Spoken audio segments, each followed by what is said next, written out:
Welcome to this episode of the Hitech Podcast, brought to you by your host, the Philly Fanatic, and my co-host, Joshua Swartz. How you doing today, buddy? I'm doing good. This is I feel like I've arrived, I'm co-hosting next to such a famous entity as the Philly Fanatic right here. And this is the first time my voice is heard by public. I've never spoken before. Yeah, you have it here on the Hitech Podcast, new big newsbreaker. The Philly Fanatic voice has been revealed after all these years. And as a representative of the Phillies, I would like to specifically state that Steven Miletto and the Braves, are just not as good a fan and team. So, you heard it here first, folks, from the Philly Fanatic himself, that, the Braves just aren't going to have it this year. You heard it. You heard it from a pro. Yeah. Oh, it's Will! How unexpected! Surprise! Those just listening to the audio, you've probably been very confused about how this is a bit. But it is because Will had a stuffed Philly Fanatic. Well, many of them. Right now, his entire office is filled with them. But there was one in front of his face. He was pretending. It's not as many as I'd like my office to be filled with. Yeah. But it was a good thing. If you were just listening to audio, go watch the video. After you're done listening to the whole episode, and you can see what it looked like. I think Will fit his head perfectly behind the Fanatic. So, it's just right. Folks, we're here for episode 193. We'll get into that in a little bit. But Josh and I are actually recording on a very different day of the week. We typically do Tuesday nights. So Josh, lovingly and ever so graciously. Well, also because I have no friends that are into sports but you. It's good to be the friend. It's good to be the sports friend, folks. On this past Tuesday, when we normally record, Josh took me to the Phillies game, specifically thanks to Canvas and Instructure. So thanks, Canvas. Yeah, nice shout out to Canvas Instructor. Maybe Chris, our social media manager, will call you out on the episode release. We'll see. It was a great night. Yeah, it was a lot of fun. That was new. The institution I work at has used Canvas for a long time, and my office oversees Canvas. So that was one of the first big events they had done in the area, and I was actually surprised. So props to them. A bunch of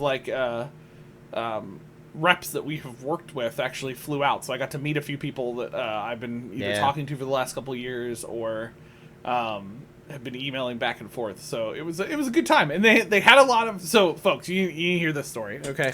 They had a lot of free Phillies merch, which is why Will has a whole bunch of free Phillies merch in the video. But if you've ever seen an older grandma put mashed potatoes in her purse from a buffet, that was kind of Will's vibe. When he found out there was merchandise, I'm pretty sure he started taking bids on his phone from family members of who was going to be getting merchandise from the. From the room. Yeah, so Will filled a bag of mostly stuffed Phillies Fanatics and two hats. He's wearing one and his plug is wearing the other one because, why wouldn't you have a plug wear a hat? It's an important... I don't have a lot of room to work with in my recording studio. Yeah. So it's nice to have some stuff about that. The funny part about this story is that you notice I have no Phillies gear on because I didn't take any merchandise. It wasn't really an active decision not to. I just didn't even think about it.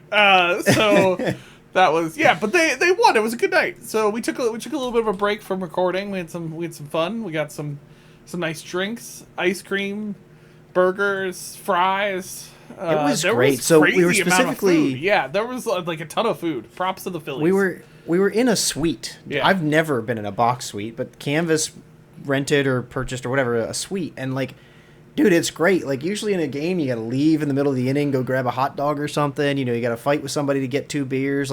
They just had stuff available to you the whole evening. Yeah. The guy came ice cream. Yeah, he just gave us. He started bringing stuff down to us. We were like, this is crazy. Funny part about another funny story from this night that will continue with the rest of the regular podcast is you ever want to show up fashionably late to something but you don't pull that off? That was Will and I on Tuesday night. We were joking that nobody was going to be there, and but we didn't think that would be real, And then we walked into the suite and literally no one was there. Not even somebody serving food. We had no idea what we were supposed to do. We just got walked in and stood there, and then one other guy showed up.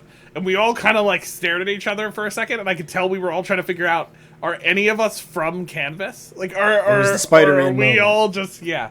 It was good. It was a good time, though. We got to talk to some fun people from other institutions. I met some former colleagues.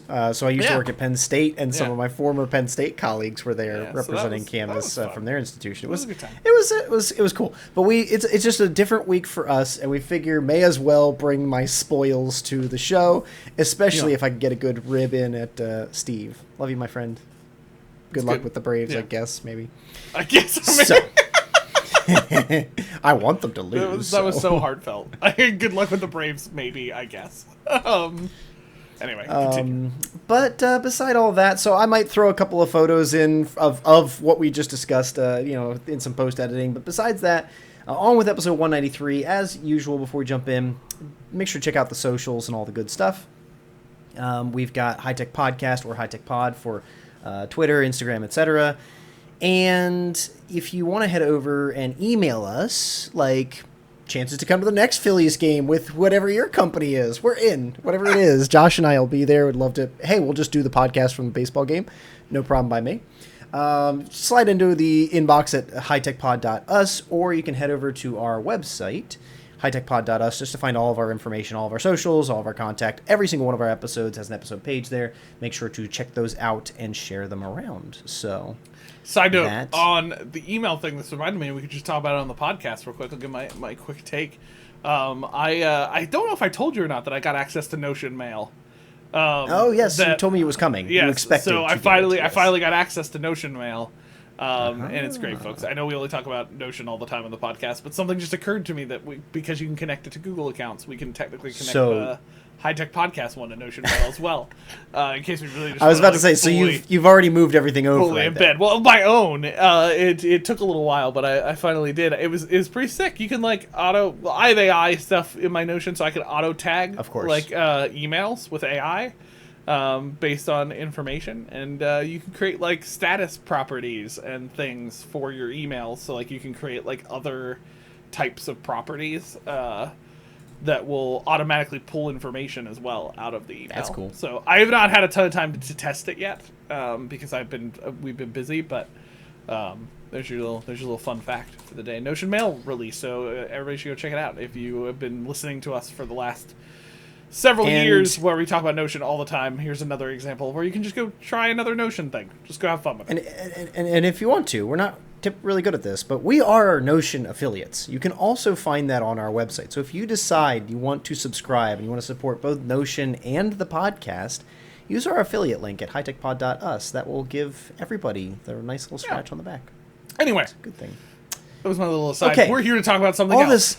All this positivity. Yeah. I'm going to keep the positivity rolling for just a second because this is a roastery. Folks, if you do not remember, it has been quite some time. Cue the flames. Since we've had a roastery episode. Josh, I don't know if you want to confirm how long it's been. That's what I'm doing. You just keep killing time while I find that out. As we do in roastery, we've got something to roast. Now you're going to know that from the title already. It's Streamyard. But besides the roast, I want to start with something very quickly. Just a nice little story. A story of a podcast about high tech.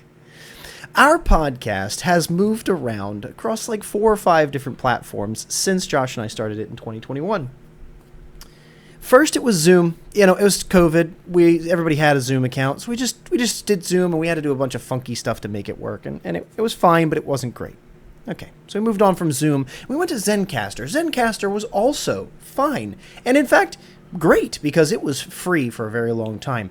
They eventually rolled out a premium subscription tier. They reduced the capacity. Understandable. And you know what? We parted ways because we were finally ready to upscale the podcast, and so we went to Riverside. And you know what? Riverside was also great. It was the first time we paid for something. We felt like it was going to help the podcast take a step forward. It was great for a second. It was so cool. I want to emphasize it until was great we couldn't for a hot second. Until we couldn't complete an episode. We literally, Josh and I, could not get an episode recorded in the system. We recorded 10 episodes in it, and then it fell apart. So and, okay, and to Riverside's defense, we know other people who have used it and have not had problems. And it was fine. With it, And Riverside had great support. Yeah, they tried to be very helpful. They even met with Will and I. Like, it was a whole. It just wasn't for us. It just didn't work out. Yeah. So that took us to Streamyard. And through the process of getting to Streamyard, we got a referral into it. We knew other podcasters using it. We got a discount. It was great. We loved it. I mean, it was just so cool. And you know what it did? It did actually elevate the podcast. We finally had the power to stream to LinkedIn and to put fun things up on screen while posting and have background. We could do everything we dreamed of doing. And you know what? I could edit a podcast after an episode like that. It was phenomenal. Until the point of this episode. Now, I do want to sit on that for 1 second. StreamYard is a great product. It is a fantastic tool. It does wonderful things. They suck. They have kicked the can. Hey, I'm sure when it comes to money. I want to be. If I can jump in for a second to add a couple clarifications here. I was trying to be nice. I know you were. This episode is not all about just roasting StreamYard. It's about roasting a practice that we see in technology. The Hitech podcast is about talking about tech, productivity, education, learning and development. But from time to time, we like to, as Will and I have joked, what a roastery episode is. We like to take our ties off that we clearly wear during every episode, and sit back next to the fire. Maybe with a nice glass some fire of whiskey. mugs. Yeah, in a fire mug.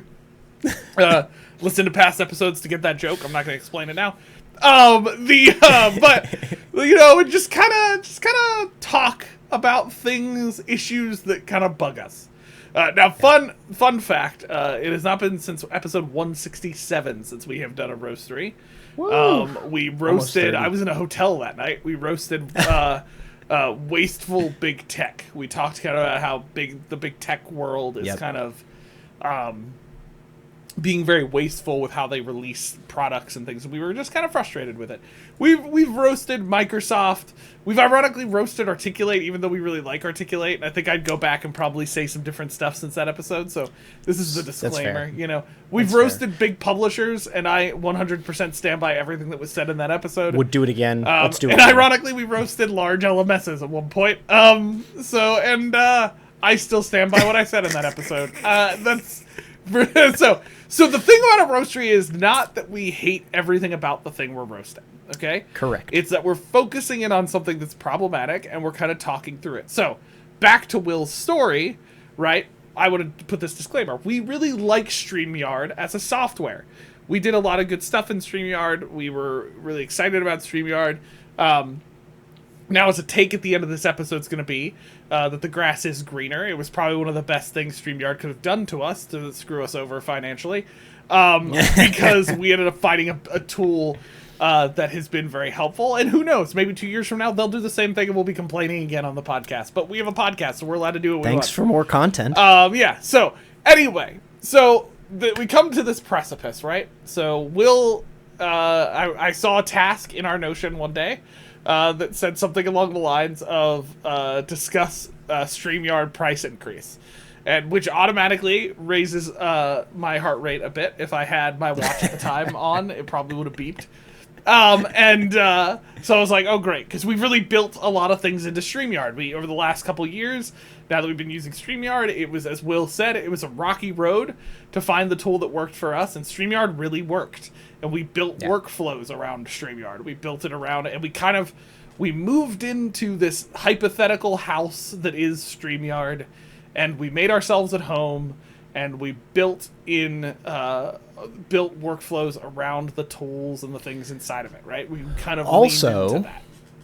When we did that, we did it for a reasonable amount of money. It was, I believe, a reasonable price for an annual subscription. Right, so we were happy. We were paying for it. You know, we started with free tools for as long as we could with the pod, and then we started paying because we wanted to upskill and upscale. Yeah. So it's not the problem even that it was as a paid service. We're happy to pay for the service. What happened was, and this is the thrust of this episode. So yes, StreamYard will be the butt of our joke, But we're going to be talking about this in the larger context of they made not only a price increase, but a 240% price increase with 1 month's notice. 1 month's notice. So we had no choice. We had no chance. I submitted tickets. I submitted complaints. I tried to send stuff in there. I tried to have a conversation. I said, you're going to kill your hobbyist base because the hobby price was, let's say, in the $100s range, and the increase took us up into the $300 range on an annual basis. And it's just not something we're going to pay as hobbyists. There are plenty of people who make money with their podcasts, who have external funding, who whatever, right? And it's going to be fine for them. I know people who were not fazed by the price increase, and yet we were not going to be able to pay that. So, and I guess even more broadly, right, when I say we're hobbyists, we're trying to accomplish something. Maybe someday we are professionals and we've got 500 episodes behind us. That'd be great. Wouldn't Streamyard love to be the ones behind the podcast when we're there? You'd think. But no, they decided, this is what we're doing. This is the price change and take it or leave it. Okay, we left. And I think that's enough to be said on like what happened where we were. It's no bad blood for the functionality or for the product. They just have no sense for what that price increase means to their user base. And I understand they need to make money and they need to operate. It's all good to do that. But this is something that's happened across the, I guess, landscape of tech, right? There's tons of tools that we've seen over time that have gotten hit in the media and things like that for doing this. But before we go into the details and the larger, this is something that's easy to address, right? Make a cheaper tier service. It's not a problem. Like the one we're with, we've moved to Squadcast. We subscribe to the hobbyist level plan. We're still paying money, and it is cheaper. Squadcast is cheaper than StreamYard's was before the price increase.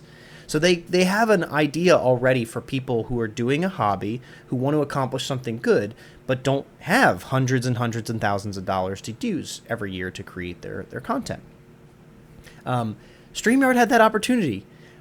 Bump up the functionality to this 240%, and put some feature flags, right? That's what everybody else does, and that's a little bit of the problem we would wrestle with in this subject is what Josh wrote down as the feature shuffle. I love that, but it's like, it's okay. Put some things behind a paywall, make it a little harder for us, but we could still stay with StreamYard and use it. No, they just tossed us out. They said take it or leave it. So here we are. Yeah, and so roasting them. Let's define the problem a little bit beyond just what because I don't want this to just turn into like Hitech Podcast is annoyed about StreamYard and what they did. Yeah. We are. I mean, we are. But I the only reason I want to talk about it on the podcast is because it's part of a reoccurring thing that I've seen over the last, ever since software as a service kind of became a thing and subscription. So for those of you listening to podcasts that don't know what Will and I are talking about which is most often referenced as SaaS. Yep. But it's not sassy, but SaaS. Yeah, well, they can be sassy sometimes, depending on what it is. It's this idea, right, that at its base value, it's that it was this movement to get away from buying a singular piece of software and instead subscribing per year to the software so that the maintenance of that and upkeep and updates and all of that stuff is maintained by the company, right, that you're subscribing to. And I'm not against that payment plan type of component, but what we've been noticing, especially over the last couple of years, and I know why. I mean, there's financial issues going on in kind of the Silicon Valley tech world right now. That world is kind of blowing up. They all, many of them, in my opinion, lived in a little bubble for the past couple decades, and now that's exploding. So people are needing to figure out how to be actually financially stable as an organization. So price increases need to happen. I'm not saying price increases shouldn't happen. But what I'm noticing is software companies who get people into their tool for a certain price and then just kind of abruptly changing prices without a lot of notice or a plan for your existing users who were already paying a certain set price for a certain set of features. And a lot of times this is done in a couple different ways. It's either what we've experienced in StreamYard, where it's like this massive price hike in the subscription, or It's what I've termed the feature shuffle, which so like not just a bash on StreamYard. I'll bring up another software that I, by the way, love and use every single day, and our team still uses. We've talked about Airtable on the podcast before, and I love Airtable. I think Airtable is like a close second to Notion for me as a software. I was literally just using it the other day. Our team uses Airtable to basically track a whole bunch of different data across a lot of different stuff. It's essentially like a data table kind of database tool for us. So like course information's in there. There's some ways we manage administration and stuff through there, and we use their interface features that they have to visualize things. And Airtable's added features over the years that didn't exist in the beginning, right? Right. But one of the things that kind of rubbed us the wrong way was a couple of years, it might have been 2 years ago now at this point, Airtable shuffled a whole bunch of features that we already had behind another level of paywall. And now they handled it a bit better than StreamYard did. They didn't just give us a month. They gave us a bit more of a heads up that this was happening. But then they started throwing a whole bunch of restrictions that had not existed before on automations. So they kind of put a limit on the number of automations. Don't get me wrong. I understand a company needs to be sustainable. The problem is, though, you brought me into your tool with no limits. So we built workflows around that, and we had to figure out how we were going to deal with it. Luckily, we found a way to deal with it without having to end up paying more, but it did require a bunch of rework on our end to allow for that to happen. And it's fine. We figured it out. But at the end of the day, this is another example. And it's not just StreamYard and Airtable. I mean, you see it all over the place from, I know people talk about, Will and I were doing a little bit of research. We know Monday.com has been another one of these tools that kind of brought people in and then limited features and massively increased prices. And I get it. Price increases need to happen at times. But the problem with a lot of these softwares is that we've been talking a lot on the podcast about a more human or humane way to do technology.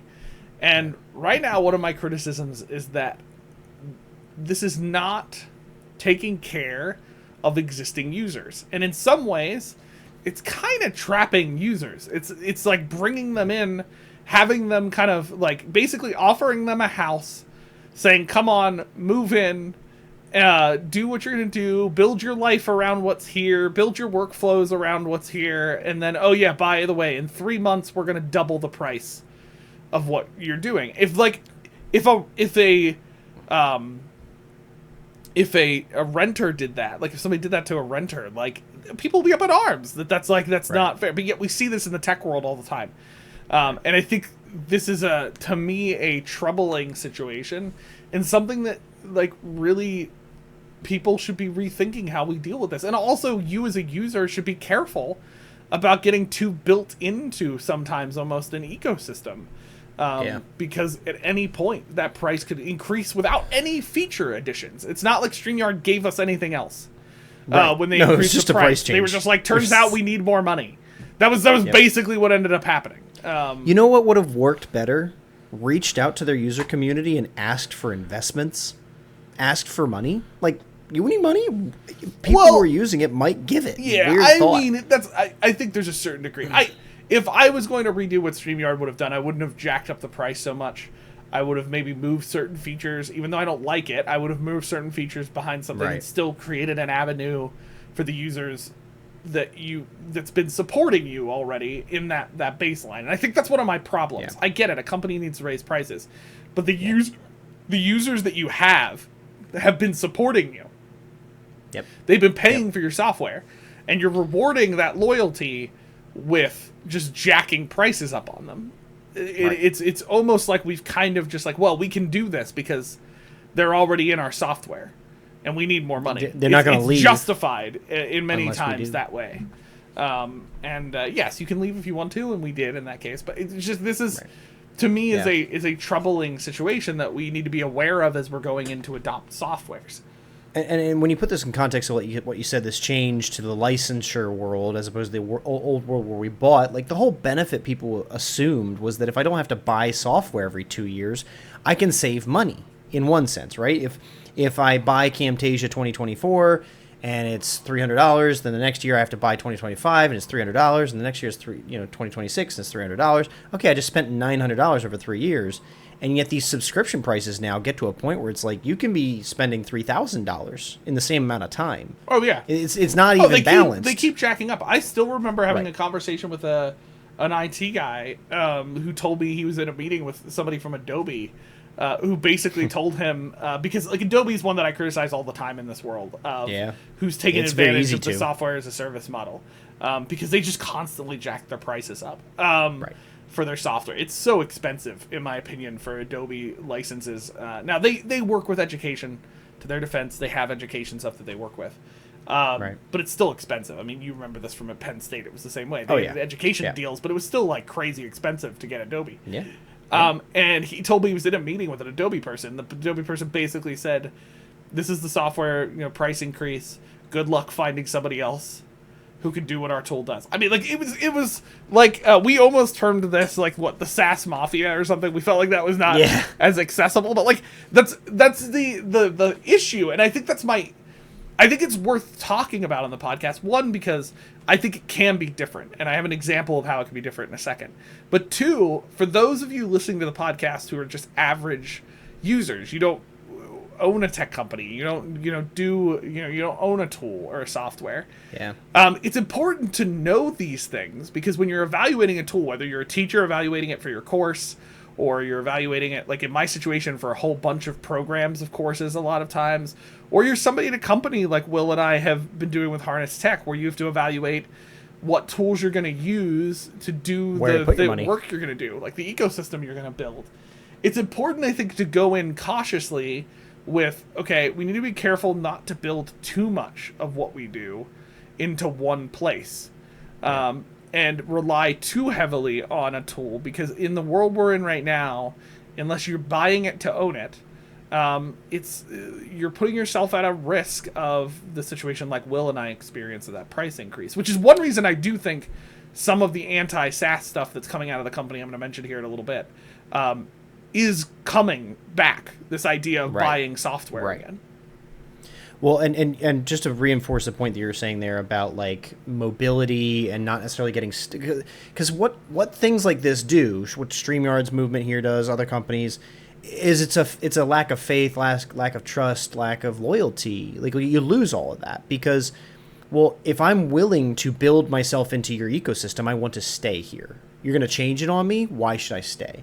One of my first big work projects in my field was transitioning from Moodle LMS to Schoology LMS. And that was the first time I embraced or rubbed against this idea you're saying, like, if you build everything in one place but you have to leave it, it's a nightmare. Yeah. The LMSs said that they're compatible because you can export the content in certain formats, and that format can be imported and blah, blah, blah. It's not perfect. It's not true. It's good. We were able to get most of the course content over from one platform to the other. But Moodle doesn't have to give any guarantee that you can get your content over to Schoology. Yeah. And Schoology has no guarantee that you can get your content over to Canvas, right? When I do work, even today, I've got leaders, and I myself stand by. It's like, let's not necessarily build stuff in the LMS if we don't have to. Sometimes it's easier, it's quicker, just building the LMS. But like, if we can put in a SCORM package, that's probably a good thing, because we can take that SCORM package anywhere we need to.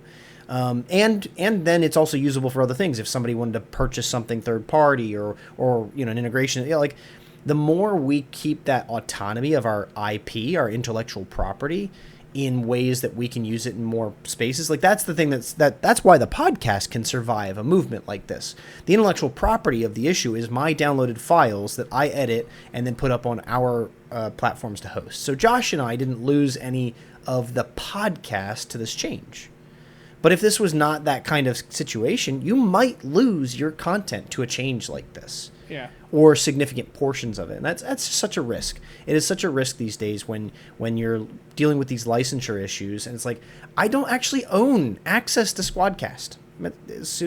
I miss a payment, it's gone. They decide to change, it's gone. They go under, it's gone. We don't get to use it anymore. And that is that's the world we live in SaaS, and that's, I think, why we have this conversation, and why we have at least one company pushing back and saying, hey, maybe both and.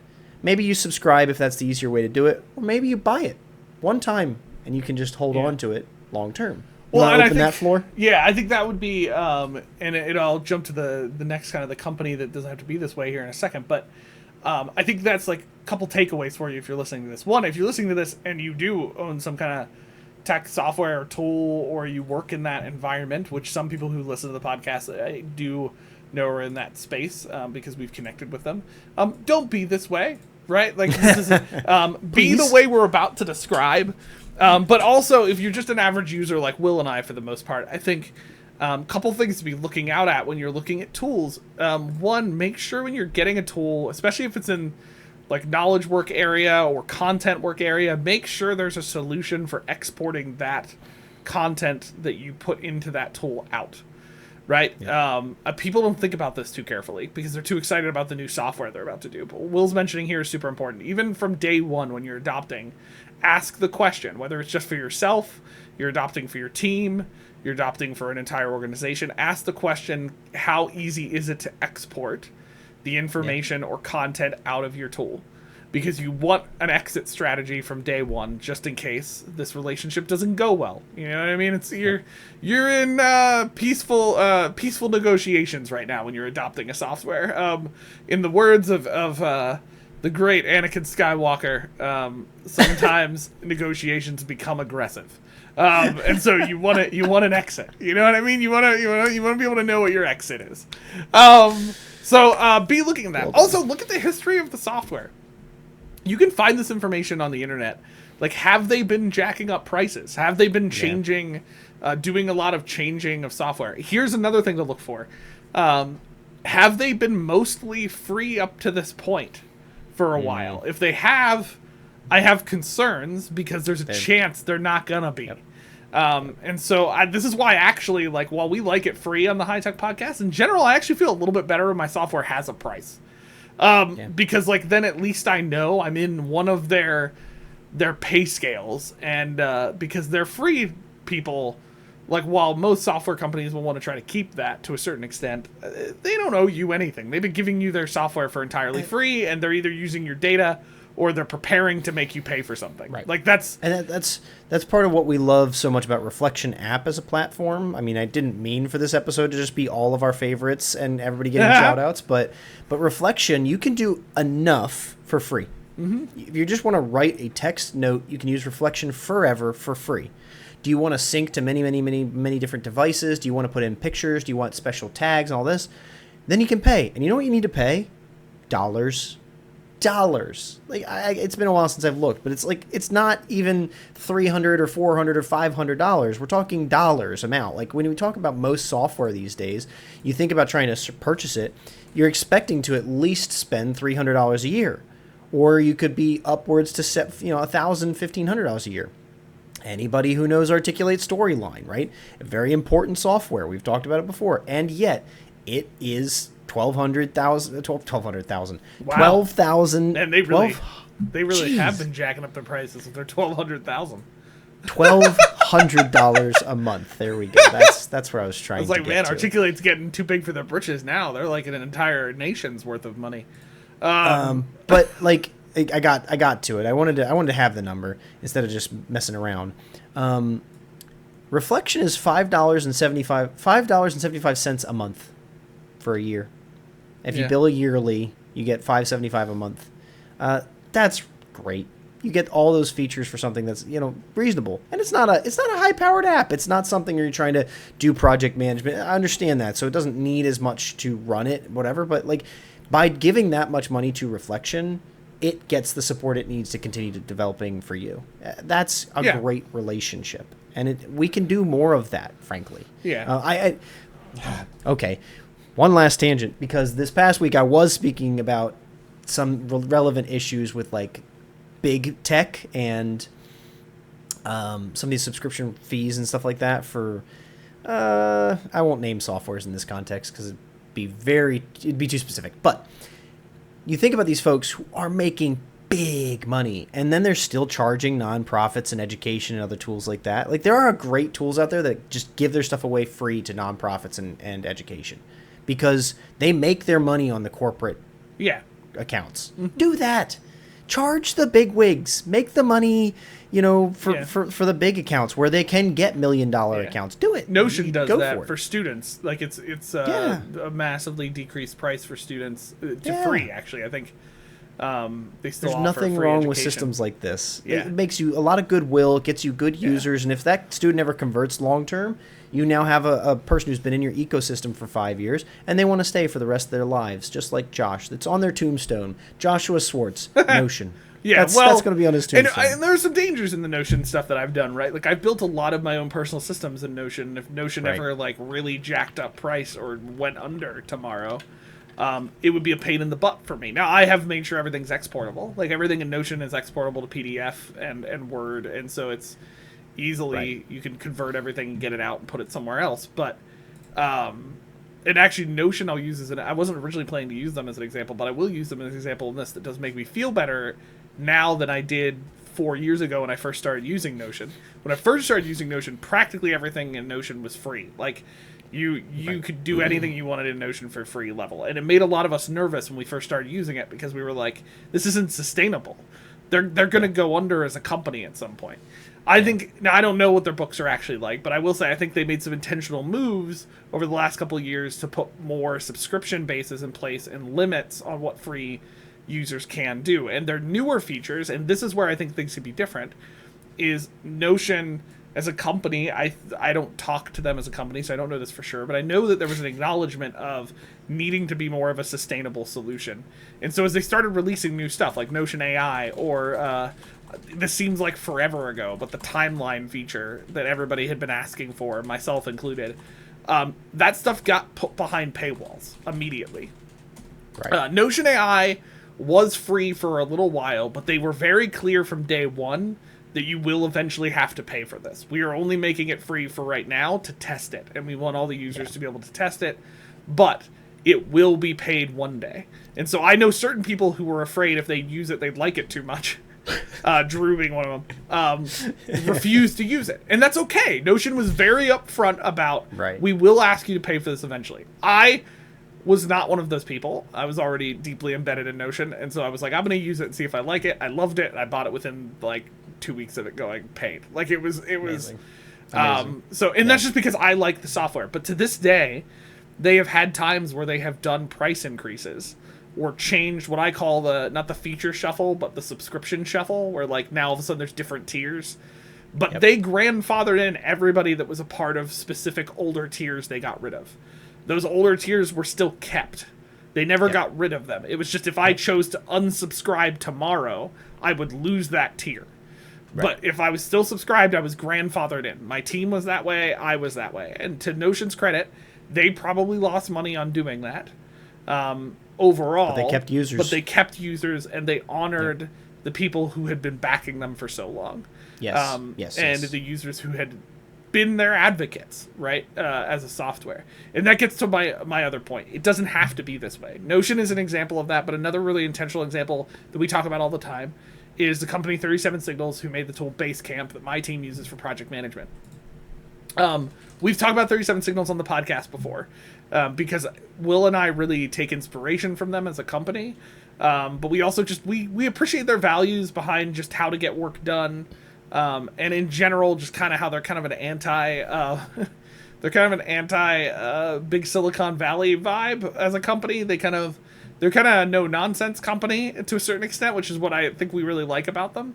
But we talk about them all the time because they end up doing cool stuff like this. And one of the things that they did is, so my team has been using Basecamp for a long time, and Basecamp in the beginning was very adamant about they did not want to do a user-based model, right? So a lot of these subscription softwares will do a model where, like, you know, if you have 2 users, it's this price, but then once you go over that number of users, it's so much per user, right? Especially in the project management software field, like, that's a big thing. Basecamp was like, we want to be different. We want to be for small businesses. We want to be for smaller teams of people. So they didn't do that. It was basically like, here's your price. That's your price. No matter how many users you have in Basecamp, that price is never going to change. A couple years ago, they kept us updated as this was happening. But they were honest and said, hey, we're not sure this model long term as we start to grow as a company is sustainable. Where we do one price no longer. Because in their defense, if they take on a client of 5 people versus a client of 5,000, that's a huge difference in overhead for them of support. And so I get it. They wanted to tweak this model, but they've gone back and forth. Eventually, when they made the decision to switch to a model where they based it off of users, they grandfathered in every single person who had been in Basecamp up to that point. And basically said, one, their user-based price model was already much more gracious than anybody else in the area. But they also said to anybody who had been with us up to this point, we appreciate your support, we honor that, and so you will have the plan you have had where you can have as many users as you want till the day you die or the day you drop out of Basecamp. Like, that was essentially the statement that they made, and they held that. I think that's an example of where tech becomes more human, when we put the person above the bottom line, but still are strategic about making sure we don't just go under as a company. Or go under as a software. And so my encouragement would be, as a user, look for tools like that. Like, look for tools who are doing stuff like that, because at the end of the day, I think your relationship will be a lot better with that tool, because they are caring about you as a user. And those in the tech side of things, the company side of things, I think this matters. I think too many times tech companies forget that, yes, I get something from you for paying for your tool, but like tools like Notion or tools... like even Streamyard at one day would have been like this, right? Nobody knew who the frick you were. And there are a lot of other people in this area. And so to me, it just feels gross to bring people in for a certain price and then just jack it up with no offering of any more feature or any more tool, just because you didn't manage your bottom line well enough and because things changed. And then, listen, it's not completely in those companies' controls. I get it. Prices have increased. As well, Will and I have been on that other side where we're working with clients and we have to negotiate prices for our services. So I get it's not an easy solution, but I just see this as a thing that doesn't have to be this way. And we as users can help continue this culture existing by choosing to invest our money into tools that do these types of practices instead of the ones like Will and I experienced just recently. Yeah. Well said, my friend. And one of those things I think... Besides, I think our call to be a little more altruistic and be more humane, like, it's true that some of the markup in big tech is like 60 to 70%. So they're expecting and forecasting costs and changes in business, all this stuff. So it's like if it costs them $1,000 to run a month, they're gonna charge you $3,600 a month. That's gonna happen, and it's just not cool. It's not cool to like rake people over the coals when we're trying to podcast, have a good time. I'm not trying to change the world here, folks. Just want to, make it work. So and I'm not specifically saying this about StreamYard when I say this, because I don't know about StreamYard. Like, listen, right. StreamYard is a great tool. If you want a podcast and you have the money for it, go check out StreamYard. I'm not saying that you shouldn't, but what I am saying is this.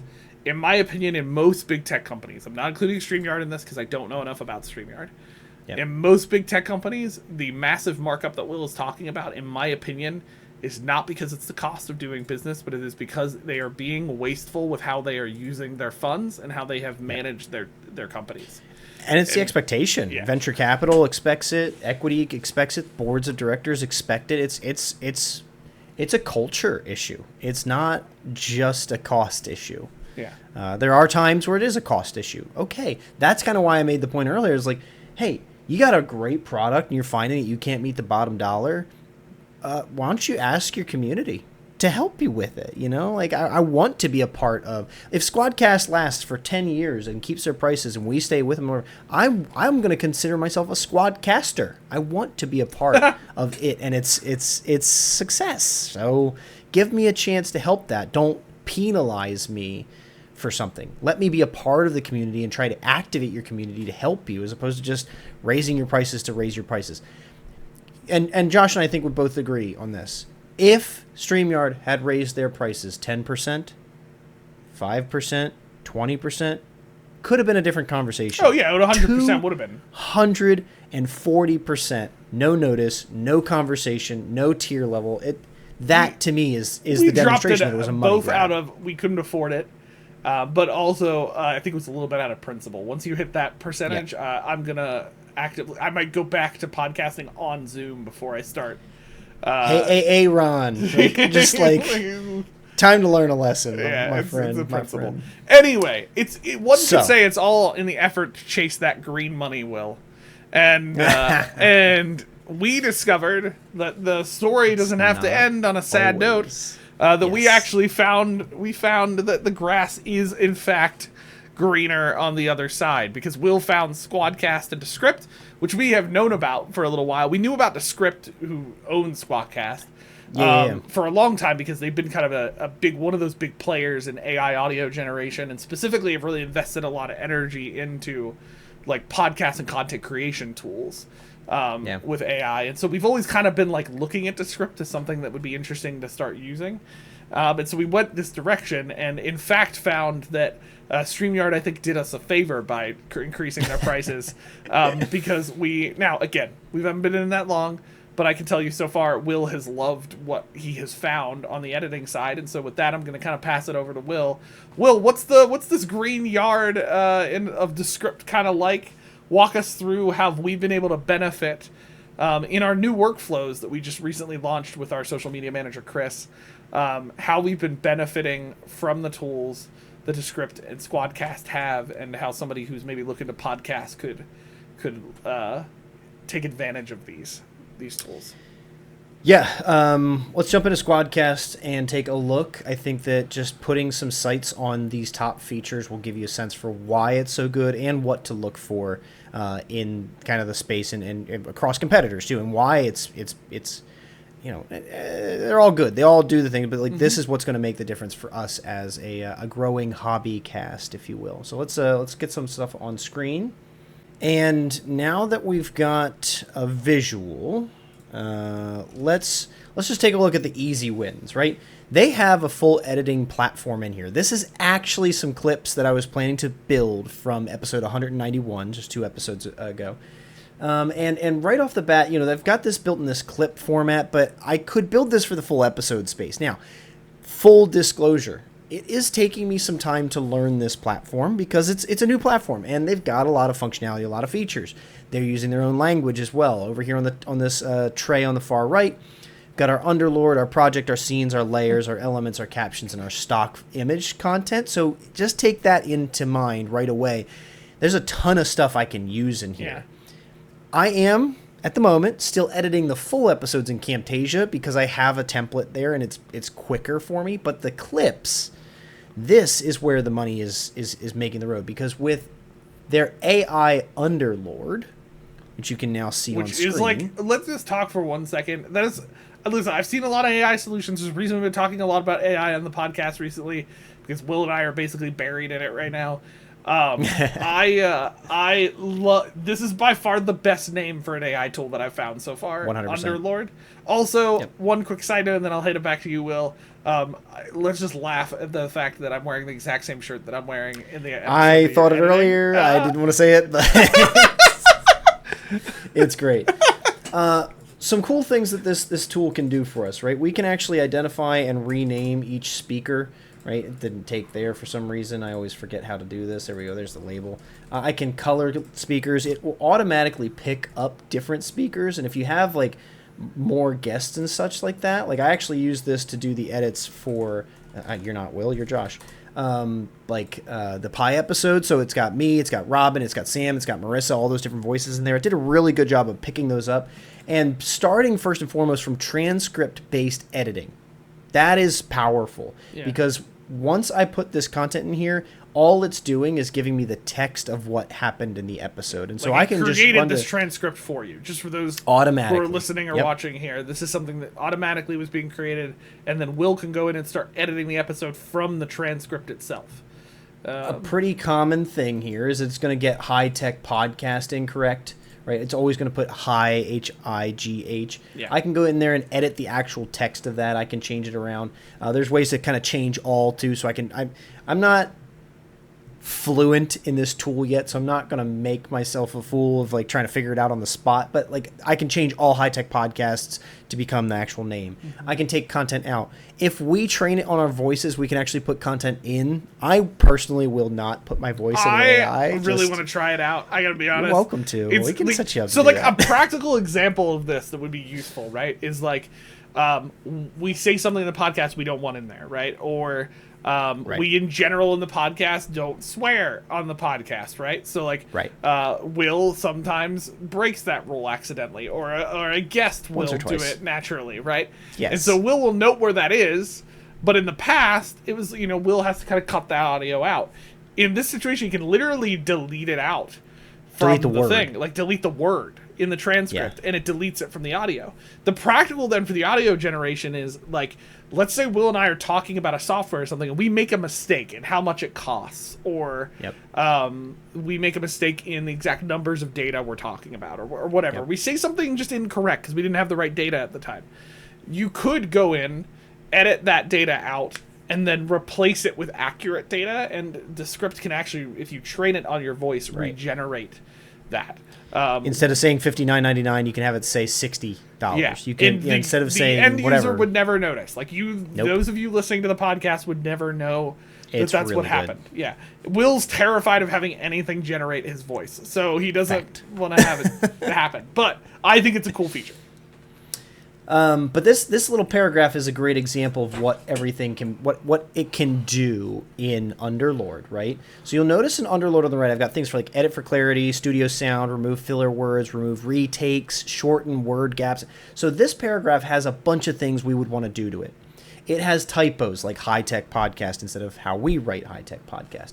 It has rights, likes. Well, that's a follow, like, and share, but you know what I mean? It's got filler words, right? So I could click any one of these Underlord features here and erase all of that across the entire episode. Oh, this is cool. I didn't even know this. Here, if I hover over remove filler words, it gives you a short thing. Sound smarter, remove uhs, repeated words, and other verbal clutter.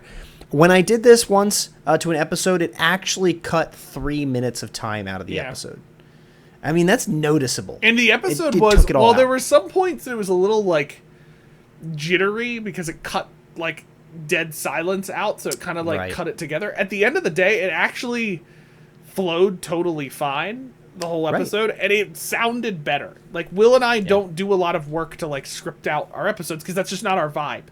But like I do want the episode to be clean and quick to get to what it's going to get to. So this is an easy way for people like us who don't have a lot of time to spend recording and producing our episodes to actually quickly make some quick quality upgrades at the moment. What you see here on screen as well is the first two sections are sounds good, looks good. And I'm actually not going to play around and push buttons with any of these today because we are on the hobbyist tier and we get 10 uses of AI Underlord a month, right? So I don't want to waste any of my AI uses. I'm going to demo one thing in a little bit so you get to see something in action. But here's another point where this specific advanced AI feature is behind a paywall. Just communicate it. It's acceptable. Yeah. I don't mind. I'm just not going to use this feature to give me the eye contact thing. Also sounds really creepy, frankly. It is kind of. I have two people on my team who have this. Side note, I'm not trying to bypass Descript or Squadcast, but if you don't want to pay for this, like NVIDIA's streaming tool allows you to do this on your camera by default, and it is kind of creepy. It's I don't know how I feel about it. I'm sure it'd be super useful for like training videos I do, where I want my eyes to be looking, but I want to be able to look at my notes. But like for a podcast like this, I find it creepy. It's way too creepy. So I'm totally fine with that. Green screen, all these other things. Now here's where we are finding the most value right away with the Underlord in Descript. It can create clips for us. It can create a highlight reel. It can find highlights. It can do translation, also under a paywall. Acceptable, folks. And then down here, it can get into more information like drafting a title for the episode, summarizing the episode, show notes, etc. Again, we have a subscription to this that only allows 10 uses a month. So I focus my use of this on the clips because that's going to help us with social media. This kind of stuff, we have other AI tools that we can use to help us with titles, show notes, etc. It's not necessarily a priority right now. But I'll tell you, if we had the unlimited, the super tier, not a hobbyist tier, dude, I would hit every single one of these buttons on every single episode because we've tested it, we've played with it. It's awesome. Actually very good. It's I've really used good. AI tools before to do, like, listen, I don't have a lot of time, and so when I'm using titles or descriptions or stuff, in the past I had been using some AI in those middle ground areas. Now we have a better workflow with Chris on our team that he's been very helpful. We don't need to do nearly as much of that, but Will and I did some of this on an episode just to test it when we first got it, and honestly the title drafter was solid out of other ones I've used because it has a lot more context. In other AI tools I use for this, I have to like put the episode description in the tool because most of the ones I use for the tiers that I don't pay for, I can't upload the video content because Descript has your entire video already. The title generation is actually very solid, and I know some people would look at that and go, well, just come up with your own stuff. It's like, listen, Will and I have full-time jobs, full-time lives. We do this podcast because we enjoy it. It develops the two of us, and we love connecting with those of you who listen to it. We do not have time to do that on a regular basis. So, like, this type of stuff is super helpful. So, let's play around. Let's give this a shot. We're going to do one thing here as a demo. We're going to do a max duration of 1 minute. That's really good for YouTube, LinkedIn, all those things. So I click my type here that's got captions built in. I say highlight reel, and I hit submit. It tells me the Underlord is thinking. Yeah. Right? Now, so Will, that layout, for context for the listener, was a layout you created, right? So correct. This is one I had to build this layout. You built the layout, but now you have it, and then the Underlord can just use it. To create stuff. Now it's done, and it has picked 1, 2, 3, 4, 5, 6 scenes throughout the episode, and I can click on each of these scenes. And it's like, hey, we were told that our disorganized openings. He didn't use the word disorganized, but that was my interpretation of the subtext. He's like, this conversation is a little bit of us joking around about our really crappy intros, which is funny but hilarious. Going on this one, okay. Our podcast impersonalities are incorrect. This is just us, right? We don't have podcast personalities. This is just us. That's that clip. We had an AI answer on our last episode who it was, and Robin was the person we had on the most podcasts, right? So here it's answering. Like, each of these little things are like 5-second clips from all over the episode doing different things, and now I can export this as one MP4, and we put it out as like, hey, here's the highlight reel for episode 191. Now I can spend time fixing the script, editing it. I could get rid of one of the scenes if I didn't like it. I could extend the length of it if I thought I needed it to go a couple more seconds to really get the punchline or something. It's not perfect, but it just did so much work for me by going through an entire hour-long episode and giving me 6 things to work with. That is the time savings of Descript. That is why we're with Squadcast. That is revolutionary for a hobby cast. I don't need anything more than this. I will go edit in Camtasia afterwards. I'm fine with that. This is the power that's going to get me to where I need to be. And it's fantastic. It's really, really useful for us. Then I can take the same approach and do it with just regular clips. So I can tell it to find me 1, 2, 5, 10 clips in the episode and auto-generate them for me. This is actually one video. These are 5 different scenes, but it's one video. If I were to do this clip by clip, each one would be a separate composition, right? So I actually have different compositions here. Each clip becomes one thing that I can completely edit independently and work on. So this is a game changer, and it's taken a little bit to get familiar with it. I can upload media into here, so if I have other sound bites, we have our background music, right, that we like with our opening. There's tons of stuff I can pull into this and make a part of the end product, but it takes a little bit to get familiar. Make sure you're doing it right, but it's really making the difference for us in the Hitech podcast. Yeah, I really like it, and I want to highlight one thing with this because I think this was also part of the reason we want to highlight it. We were pleasantly surprised by how good the stuff was with Descript. Will and I are not new to these types of tools. Streamyard had some clip creation tools. Riverside, which we've used before, had clip creation tools. Zencastr didn't, but in Zencastr's defense, they did in one tier that they eventually had. But we had been using early on the cheaper version of Zencaster. To their credit, they were trying to create a model where there was another layer that you didn't get this stuff, but you were paying a lot less than some of the other competitors were asking. I was just really impressed with what Descript was offering us and how good it looked. I'll be like, listen, we've said what we've said about StreamYard's money thing, so you can take this or leave this. Maybe I'm just bitter. Maybe I'm not. I don't know. Whatever. This is leagues ahead of StreamYard's clip creation tool that we experienced. One of the issues we had a lot with StreamYard's clip creation tool is it would clip it in the ratio that it was recorded, and we couldn't really do much with it after that without having to do a lot of editing. So our clips just kind of looked weird on Instagram and TikTok and like all those. So we didn't love it. It took a little bit for Will to create this template, but then the fact that it leverages a custom template to then generate was not something we experienced on StreamYard. So we were kind of surprised we're coming to a tool that's now cheaper and yes, with limits, but cheaper, and we're actually getting better solutions at the end of the day. And there's stuff I miss from StreamYard. StreamYard's, I think, its sweet spot is what it lets you do live when you're recording, right? Yes. And that stream. I think is what it lets you stream. Yes, to their defense, that's what they're trying to be, right? But we just really like this. So if you're listening to this, you're looking for content creation, you're looking for podcast creation, I would recommend checking out Descript's tools. I think it's another practical example of how AI can be helpful in this space, and how we've really appreciated Squadcast and Descript so far. So the grass is a bit greener on the other side, for us at least, and we've really liked it. So go check it out. We'll link to all of these tools on our website at hitechpod.us, so you can make sure to find all of that information there as well. With that, folks, that's another episode of the Hitech Podcast.